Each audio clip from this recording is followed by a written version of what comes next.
اس video کو like کیجئے، اپنے دوستوں کے ساتھ شیئر کیجئے، اور اگر ابھی تک آپ نے ہمارے چینل کو سبسکرائب نہیں کیا تو اسے سبسکرائب کر لیجئے اور ساتھ ہی موجود بیل آئیکن کو دبا لیجئے تاکہ آپ کو تمام نئی سٹوریز ملتی رہیں۔ لیکن اب مجھے یہ بتائیے کہ کیا خود آپ کے درمیان کالی بھیڑیں اور ان کے چھوڑے ہوئے جاسوس نہیں ہیں؟ کیوں نہیں ہیں؟ میں نے کہا نا کہ ہم انہیں پکڑ لیتے ہیں تو ان کی چھٹی کر دیتے ہیں۔ کیسی چھٹی؟ صرف خارج کر دیتے ہیں انہیں؟ غالب نے کہا، کبھی دکھائیں گے یہ تمہیں تماشا بھی۔ منو میاں بولے۔ منو میاں، آپ ہم پر اعتماد نہیں کرتے؟ منو میاں چونکے۔ توبہ توبہ، آپ کیسی باتیں کرتے ہیں؟ ہم تو آپ کے پرستار ہیں، بہت ادنا خادم ہیں۔ تو پھر آپ کیوں یہ نہیں بتاتے کہ آپ اپنے ساتھیوں کو نمبر کیسے دیتے ہیں، ان کی شناخت کیسے کرتے ہیں، اور آپ کے درمیان پیغام رسانی کی خفیہ زبان ہے کیا؟ ہم آپ کا امتحان لیتے ہیں۔ ابھی جو پیغام ہم نے آپ کو بتایا ہے یہ ہمارے دوست ڈی ایف نے بھیجا تھا۔ D F? میں نے سوچتے ہوئے کہا۔ نازو نے کہا، نمبر 46۔ منو میاں نے اسے تعریفی نظروں سے دیکھا مگر کہا، لائن ٹھیک ہے مگر جواب غلط۔ غالب نے کہا، 64۔ منو میاں ان سے، ایک ہی لائن پر جا رہے ہو دونوں۔ غالب نے آپ بھر کے کہا، کاش ایسا ہوتا، ہم تو ریل کی پٹریوں کی طرح چل رہے ہیں ساتھ ساتھ مگر ہمیشہ ہی دور۔ نازو نے کہا، کانٹا بدل دو، کوئی نہ کوئی لائن مل جائے گی۔ میں نے کہا، چھوڑیے ان باتوں کو، آپ بتائیے منو میاں کے اصل نمبر کیا تھا؟ اصل نمبر تھا 92، مگر تم کس طرح اندازے لگا رہے تھے؟ ہم بھی یہ خفیہ زبان استعمال کر چکے ہیں۔ انگریزی زبان 26 حروف ہیں جو 26 اعداد کے طور پر استعمال کیے جا سکتے ہیں۔ نمبر 4 ہے ڈی، نمبر 6 ہو گیا ایف۔ نازو نے 46 بتایا تھا۔ میں نے سوچا شاید نمبر الٹا چلتا ہو۔ ابھی نمبر سیدھا چل رہا ہے، پچھلے مہینے الٹا تھا مگر اس کے ساتھ ہی پچھلے مہینے نمبر کو 3 سے ضرب دے کر اصل نمبر حاصل ہوتا تھا۔ اس ماہ 2 سے ضرب دیتا ہے۔ اب تم یوں سمجھ لو کہ ہم نے سب کو مستقل نمبر دے دیے ہیں۔ ہر ماہ ہر دوست کو صرف اتنا بتا دیا جاتا ہے کہ ضرب 2 یا ضرب 3 یا جمع 10 یا نفی 12، سب کو ایک ہی کوڈ پر عمل کرنا ہوگا۔ نمبر 46 نے جب پیغام بھیجا تو نمبر دیا ڈی ایف۔ ہم نے اصل نمبر معلوم کر لیا، 92۔ گزشتہ ماہ کوئی ڈی ایف بتاتا تو اس کا مطلب ہوتا نمبر 138۔ ہم فوراً چیک کر لیتے ہیں کہ وہ کون ہے اور اس نے کہاں سے پیغام دیا ہے۔ اس طرح ہر ماہ نمبر بدل جاتا ہے لیکن اصل نمبر وہی رہتا ہے۔ اگر آئندہ ماہ نفی 10 ہو جائے تو ڈی ایف کا مطلب ہوگا نمبر 36۔ ویری گڈ، غالب نے کہا، نمبروں کی شناخت تو ہو گئی، کیا پیغام رسانی بھی ایسے ہی ہوتی ہے؟ اے بی سی کی جگہ 1 2 3 کے اعداد کی مدد سے؟ نہیں، اس کے لیے ہماری اپنی ڈکشنری ہے۔ کس لفظ کا مطلب کیا ہے یہ گنے چنے لوگ سمجھتے ہیں، دوست صرف اطلاع دے سکتے ہیں۔ اسے کہیں پہنچانے کے لیے ریڈیو ٹرانسمیٹر پر جو زبان استعمال کی جاتی ہے اسے یا تو پیغام بھیجنے والا جانتا ہے یا پیغام وصول کرنے والا۔ مثلاً کرسی کا مطلب اگر میز ہے اور میز کا مطلب چارپائی ہے تو یہ ڈکشنری میں دیا ہوا ہے۔ پیغام ملنے کے بعد آپ ڈکشنری نکال کے مطلب دیکھتے ہیں۔ ڈکشنری یہاں ہے۔ منو میاں نے سر کو انگلی سے بجا کے کہا، ایسے بہت زیادہ الفاظ نہیں ہیں، بس 1000 الفاظ سے کام چلتا ہے۔ پستے، بادام، چھوارے، مختلف سائز کی گولیاں ہیں۔ سیب کا مطلب ہے دستی بم، انڈا ہے پستول تو مرغی مشین گن۔ کالی بنس پڑا۔ توپ کیا ہے؟ ہاتھی۔ ہاتھی کا مطلب ہے ٹرک۔ مگرمچھ ہے لانچ۔ ٹرین کے لیے سانپ، ہوائی جہاز کے لیے کبوتر اور کار کے لیے گھوڑا۔ منو میاں کی بات ابھی جاری تھی اور ہم سب ہنس رہے تھے کہ سین شین نمودار ہوئے۔ انہوں نے ایک آواز میں سب کو سلام کیا۔ ہم کھانا بازار سے لے آئے ہیں، سین بولا، اور ایک اہم خبر بھی، شین نے کہا۔ ہمارے پیچھے کوئی لگ گیا تھا، سین نے کہا۔ منو میاں کھڑے ہو گئے۔ تم سے کس نے کہا تھا کہ بازار میں گھومتے پھرو؟ سین نے شین کی طرف اشارہ کیا۔ اس نے بولا تھا بمبئی بریانی لے چلو۔ سین نے اسے گور کر دیکھا۔ تو نے نہیں کہا تھا؟ منو میاں نے کہا، بکو مت، یہ بتاؤ پیچھا کرنے والے کہاں ہیں؟ تم کو کیسے احساس ہوا کہ وہ تمہارا تعاقب کرتے رہے ہیں؟ پولیس کے لوگ تھے یا کوئی اور؟ اسی وقت گیٹ کے اوپر ایک انسانی ہیولا نمودار ہوا۔ گیٹ کھلوا کر اندر آنے کی بجائے وہ اوپر چڑھ کے خاموشی سے اندر کودنا چاہتا تھا۔ یہ میں نے نہیں دیکھا کہ گیٹ کے اوپر چڑھ کر اندر کودنے کی تیاری کرنے والے نے محسن کو اور کیا اشارہ کیا تھا۔ لگتا ایسا تھا کہ اس کے پیچھے بھی کچھ لوگ ہیں جن کو وہ حملہ کرنے کا حکم دے رہا ہے۔ میں نے چلا کے محسن اور غالب کو ہوشیار کیا مگر وہ پہلے ہی مستعد ہو چکے تھے۔ ان میں غالب کو ریوالور سے نشانہ لینے میں خصوصی مہارت حاصل تھی۔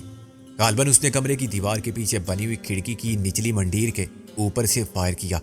گیٹ پر چڑھے ہوئے شخص نے چھلانگ لگا دی تھی اور کوئی چیز احاطے کے اندر پھینکی تھی۔ اگر وہ گولی کا نشانہ نہ بنتا تو وہ چیز شاید میرے سامنے آ کے گرتی، جیسا کہ مجھے بعد میں پتا چلا کہ گولی اس کے شانے میں لگی تھی۔ چنانچہ اس کا ہاتھ گھوم گیا اور آتش گیر دستی بم بائیں طرف ورک شاپ کے اس حصے میں جا گرا جہاں مشینیں نصب تھی۔ اندازہ میں نے بھی کر لیا تھا کہ اس نے محبت سے پھول نہیں پھینکے ہوں گے۔ میں جہاں کھڑا ہوا تھا وہیں لیٹ گیا اور دھماکہ ہوا تو میں بم کے ٹکڑوں سے اڑتی ہوئی کرچیوں سے محفوظ رہا۔ ورک شاپ میں شعلہ سا بھڑکا تھا اور بیک وقت کئی جگہ چراغ سے جل اٹھے تھے۔ آگ لگانے والی اس بم میں کوئی ایسا کیمیائی محلول تھا کہ اس کے چھینٹے جس پر پڑے اس نے آگ پکڑ لی۔ فاسفورس بھی ایک ایسا ہی عنصر ہے جو خشک ہو تو ہوا میں آگ پکڑ لیتا ہے، چنانچہ اسے پانی میں ڈال کر رکھنا پڑتا ہے، لیکن اس کے علاوہ بہت سے مرکبات ہیں جو زیادہ مؤثر ثابت ہوتے ہیں۔ اندر گرنے والا پھر اٹھ کر دروازے کی طرف لپکا تھا۔ اس نشانے میں گولی کے پیوست ہو جانے کے باوجود ہمت نہیں آ رہی تھی۔ اس نے جان ہتھیلی پر رکھ کر گیٹ کو اندر سے کھولنے کی ذمہ داری قبول کی تھی۔ اس کی ناکامی کا اثر دوسرے ساتھ آنے والوں پر یہ پڑتا کہ وہ پسپائی اختیار کرتے۔ پہلا مرحلہ گیٹ کو کھولنے کا تھا، اندر داخل ہو کے کچھ کرنے کا مرحلہ اس کے بعد آتا۔ میں لڑک کر ایک ستون کی اوٹ میں چلا گیا، وہاں سے جوابی کارروائی کرنا زیادہ آسان تھا۔ میں نے اطمینان سے ریوالور نکال کے اس شخص کا نشانہ لیا جو گیٹ کھولنے کی دیوانہ وار کوشش میں مصروف تھا۔ اس کی کھوپڑی اڑا دی، تاہم اسی اطمینان کی وجہ سے اسے 1 سیکنڈ مل گیا۔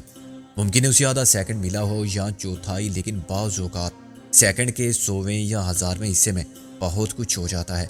کوئی کسی کی ایک نگاہ کا ایک برقے تبسم کا شکار ہو جاتا ہے تو کوئی قضا کے ہاتھوں سے نکلے ہوئے اجل کے تیر کا، کوئی ایک غلط قدم اٹھا کے کوئی صحیح فیصلے میں تاخیر کر کے خود اپنے حق میں تباہی کو مقدر کر لیتا ہے۔ گرتے گرتے بھی اندر آنے والے نے کنڈی کو کھینچ لیا تھا۔ اس نے اپنے ساتھیوں کے لیے کامیابی کا دروازہ کھول دیا تھا اور جان دے کر فرض ادا کرنے کی ایک قابل تقلید مثال قائم کر دی تھی۔ میں نے غالب سے کہا، یہ تو پورا لشکر معلوم ہوتا ہے۔ غالب نے پیچھے سے کہا، اپنی جگہ سے مت ہلنا، تمہاری یہی پوزیشن سب سے بہتر ہے۔ محسن کہاں ہے؟ میں دائیں جانب ہوں، گل میرے ساتھ ہے، محسن نے کہا۔ پہلے کسی جیپ کا انجن گھرایا، پھر گیٹ ایک دھماکے سے ٹوٹا۔ جیپ یوں سامنے آئی جیسے گھنے جنگل میں جھاڑ جنکاڑ کی باڑ سے اچانک گات میں بیٹھا ہوا چیتا داڑ کے جس لگاتا ہے۔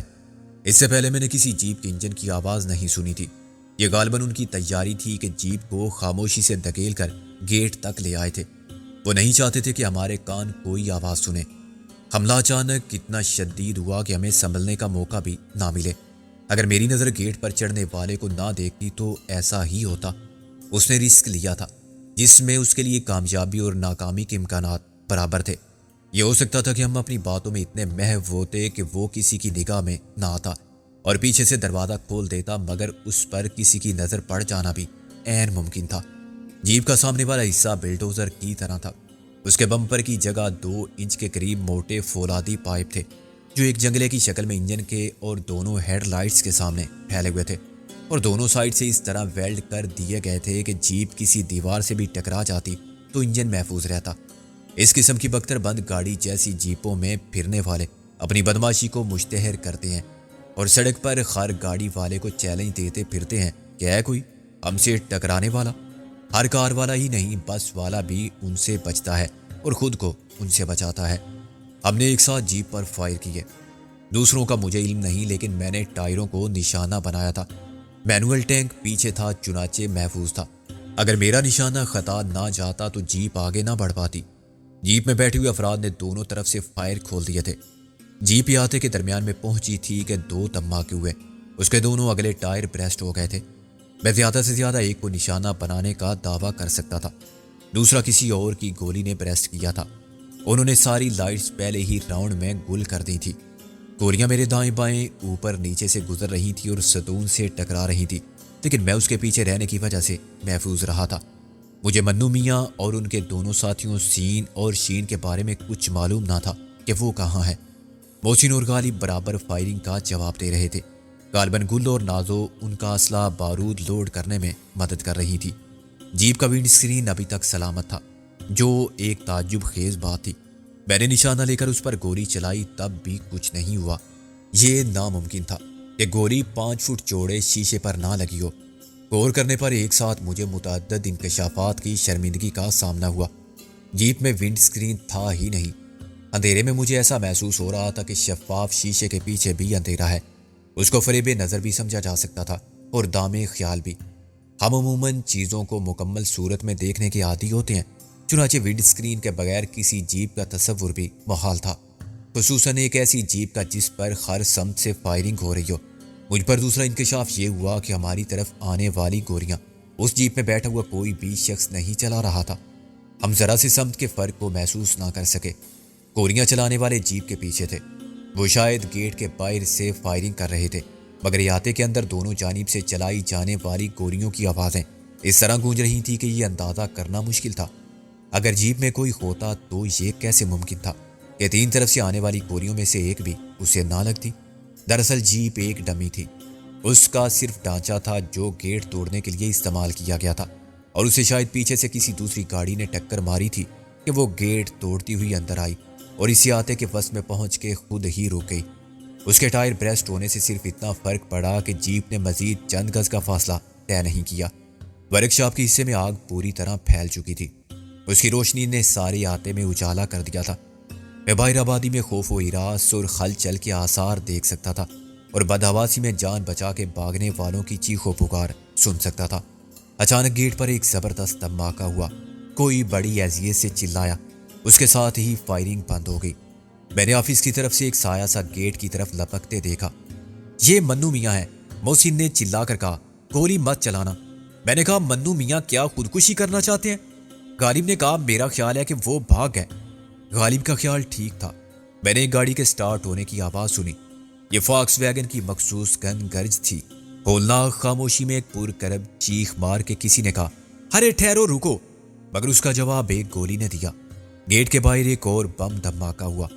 میں نے ستون کی اوٹ سے نکل کر جیپ تک دوڑ لگائی، لیکن جیپ میں کوئی بھی نہ تھا۔ اس کے پچھلے حصے میں سیٹیں تک نہیں تھی، لیکن ڈرائیور کی جگہ ایک پتلا بیٹھا ہوا تھا۔ اس کا صرف آدھا دڑ سیٹ پر رکھا ہوا تھا۔ کمر سے نیچے کا حصہ بنانا غیر ضروری سمجھا گیا تھا۔ باقی جسم میں بھی بناوٹ کے اعتبار سے انسانی جسم کا چربا تھا۔ اس میں تناسب یا توازن کا حسن پیدا کرنے کی کوشش نہیں کی گئی تھی، کیونکہ اس کے وجود کا مقصد صرف فریب نظر کا تاثر دینا تھا، جس میں وہ کامیاب رہے تھے۔ ایک بہت بڑے تکیے جیسے دڑ کے ساتھ 2 لمبے پتلے گاؤ تکیے لگا دیے گئے تھے۔ ان سب میں روئی بھری ہوئی تھی۔ اوپر جو سر رکھا گیا تھا وہ بے حد حقیقی تھا۔ اس کے نقوش میں زندگی تھی اور دست قدرت کی سنائی کا سارا کمال تھا۔ یہ کمال اس کے بند ہونٹوں، کھلی آنکھوں، ناک اور کانوں کی ساخت میں اور بالوں میں نظر آتا تھا، اور اس کی خاموشی زبان خال سے پکارتی تھی کہ دیکھو مجھے جو دیدہ عبرت نگاہ ہو۔ میں بھی کبھی کسی کا سرے پرغرور تھا۔ میرے پیچھے سے گل نے چیخ ماری، یہ تو؟ میں نے پلٹ کر اسے ڈانٹا، ہوش میں رہو گل، یہ صرف کسی انسان کا سر ہے، یہ تمہیں کوئی نقصان نہیں پہنچا سکتا۔ محسن اور غالب گیٹ تک پہنچ چکے تھے۔ صرف نازو ابھی تک کمرے سے نہیں نکلی تھی۔ شاید وہ اسے ہدایت کر گئے تھے کہ باقی سب کو کور کرے۔ گل کی چیخ پر وہ بھی آ گئی۔ کیا ہوا؟ میں نے پتلے کو اٹھانے کی کوشش کی تو اس کا سر جو تکیے پر رکھ کے چپکا دیا گیا تھا لڑک کر نازو کے پیروں میں چلا گیا۔ دوسری چیخ نازو نے ماری اور چھلانگ مار کے دور جا کھڑی ہوئی۔ محسن نے واپس آ کر کہا، کیا تماشا ہو رہا ہے یہاں؟ میں نے کہا، تماشا تو ختم ہو گیا، اب خواتین بے ہوش ہونا چاہتی ہیں۔ خبردار جو اس وقت کسی نے ایسی حرکت کی، باہر ایک قیامت مچی ہوئی ہے، پولیس بھی آنے والی ہوگی، فائر بریگیڈ کو بھی اطلاع مل چکی ہوگی۔ میں نے کہا، یہ غالب وہاں کیا کر رہا ہے؟ وہ منو میاں کو واپس لانے گیا ہے۔ ان کا جذبہ جہاد اور شوق شہادت بالکل آؤٹ آف کنٹرول ہو گیا تھا۔ محسن نے کہا، وہ بم انہوں نے ہی پھینکا تھا جس نے دشمنوں کو فرار ہونے پر مجبور کر دیا۔ دوسرا بم مارنے کی کوئی خاص ضرورت نہیں تھی، وہ گیٹ پر چلے گئے تھے۔ بھاگتے بھاگتے دشمن انہیں مار جاتے تو کیا ہوتا؟ بہت بڑی کامیابی ہوتی ان کی۔ میں نے کہا، اب تیسرا بم جیپ پر پھینکنے کے لیے پیچھے بھاگے تھے کہ سب کو فنا کر دوں گا کہ غالب نے روک لیا۔ محسن بولا، غالب اور منو میاں ایک دوسرے سے سخت خفگی کا اظہار کرتے ہوئے واپس آ رہے تھے۔ ہم ان کو چھوڑنے والے نہیں تھے، مگر آپ نے ہمیں نہیں چھوڑا۔ بہت افسوس کی بات ہے، دماغ خراب ہے آپ کا۔ ہے یہ افسوس کی بات؟ غالب نے کہا، وہ ایک لاش چھوڑ گئے ہیں۔ محسن نے کہا، اور ایک لاش کا صرف سر؟ میں نے زمین پر پڑے ہوئے سر کی طرف اشارہ کیا۔ اب دیر مت کرو، تم لوگ نکل جاؤ، منو میاں بولے۔